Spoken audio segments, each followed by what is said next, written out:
ଓଡ଼ିଆ ଚ୍ୟାନେଲରେ ଆପଣଙ୍କୁ ସ୍ୱାଗତ। କ'ଣ ରହିଛି ଆଜିର ପାଣିପାଗର ସୂଚନା ଚାଲନ୍ତୁ ଜାଣିବା। ଆଗାମୀ 3 ଦିନ ଧରି ରାଜ୍ୟରେ କେତେକ ଜିଲ୍ଲାରେ ପ୍ରବଳରୁ ଅତି ପ୍ରବଳ ବର୍ଷା ହେବାର ସମ୍ଭାବନା। ତ 24 ଜିଲ୍ଲାକୁ ୟେଲୋ ୱାର୍ଣ୍ଣିଂ ଜାରି।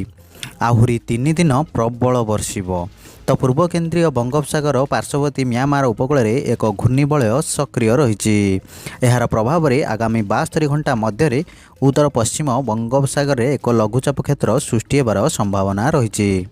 ତ ଆଗାମୀ 3 ଦିନ ଧରି ରାଜ୍ୟରେ କେତେକ ଜିଲ୍ଲାରେ ଏହାର ପ୍ରଭାବ ପ୍ରବଳରୁ ଅତି ପ୍ରବଳ ବର୍ଷା ହେବାର ସମ୍ଭାବନା ଥିବା ଭୁବନେଶ୍ୱର ଆଞ୍ଚଳିକ ପାଣିପାଗ ବିଜ୍ଞାନ କେନ୍ଦ୍ର ପକ୍ଷରୁ ସୂଚନା ଦିଆଯାଇଛି। ତ ମଙ୍ଗଳବାର କଳାହାଣ୍ଡି, ନବରଙ୍ଗପୁର, ମାଲକାନଗିରି, କୋରାପୁଟ, ଗଜପତି ଜିଲ୍ଲାର କେତେକ ସ୍ଥାନରେ ପ୍ରବଳ ବର୍ଷାର ସମ୍ଭାବନା ଥିବା ବିଭାଗ କହିଛି।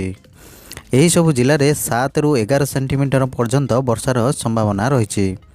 ସେହିପରି ମଙ୍ଗଳବାର ଅନୁଗୁଳ, ବଲାଙ୍ଗୀର, ସୋନପୁର, ବୌଦ୍ଧ, କଳାହାଣ୍ଡି, ନବରଙ୍ଗପୁର, କନ୍ଧମାଳ, କୋରାପୁଟ, ମାଲକାନଗିରି, ଗଜପତି, ଗଞ୍ଜାମ, ରାୟଗଡ଼ା, ଖୋର୍ଦ୍ଧା, ପୁରୀ, ନୟାଗଡ଼, କଟକ, ଜଗତସିଂହପୁର, ଭଦ୍ରକ, ବାଲେଶ୍ୱର, କେନ୍ଦ୍ରାପଡ଼ା, ଯାଜପୁର, ମୟୂରଭଞ୍ଜ, କେନ୍ଦୁଝର, ଅନୁଗୁଳ ଓ ଢେଙ୍କାନାଳ ଜିଲ୍ଲାରେ ବଜ୍ରପାତ ସହ ଘଡ଼ଘଡ଼ି ମାରିବାର ସମ୍ଭାବନା ଥିବାରୁ ଏହିସବୁ ଜିଲ୍ଲା ପାଇଁ ୟେଲୋ ୱାର୍ଣ୍ଣିଂ ଜାରି କରାଯାଇଛି। ତ ଏହିସବୁ ଜିଲ୍ଲା 7ରୁ 11 ସେଣ୍ଟିମିଟର ବର୍ଷାର ସମ୍ଭାବନା ରହିଛି। 13 ତାରିଖରେ ଅନୁଗୁଳ, ବୌଦ୍ଧ, କଳାହାଣ୍ଡି, କନ୍ଧମାଳ, ଗଞ୍ଜାମ, ନୟାଗଡ଼, କଟକ ଜିଲ୍ଲାର କେତେକ ସ୍ଥାନରେ ପ୍ରବଳ ବର୍ଷାର ସମ୍ଭାବନା ଥିବାବେଳେ ଏହିସବୁ ଜିଲ୍ଲାର 12ରୁ 20 ସେଣ୍ଟିମିଟର ବର୍ଷା ହୋଇପାରେ। ଏନେଇ ଏହିସବୁ ଜିଲ୍ଲାକୁ ଅରେଞ୍ଜ ୱାର୍ଣ୍ଣିଂ ଜାରି କରାଯାଇଛି।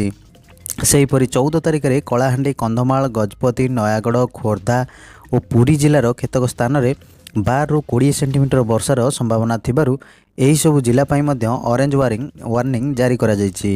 15 ତାରିଖରେ ସୋନପୁର, ବୌଦ୍ଧ, ବଲାଙ୍ଗୀର, ନୂଆପଡ଼ା ଓ କନ୍ଧମାଳ, କୋରାପୁଟ, ନବରଙ୍ଗପୁର ଜିଲ୍ଲାର କେତେକ ସ୍ଥାନରେ 11ରୁ 20 ସେଣ୍ଟିମିଟର ବର୍ଷା ହେବାର ସମ୍ଭାବନା ଥିବା ବିଭାଗ ପକ୍ଷରୁ ସୂଚନା ଦିଆଯାଇଛି।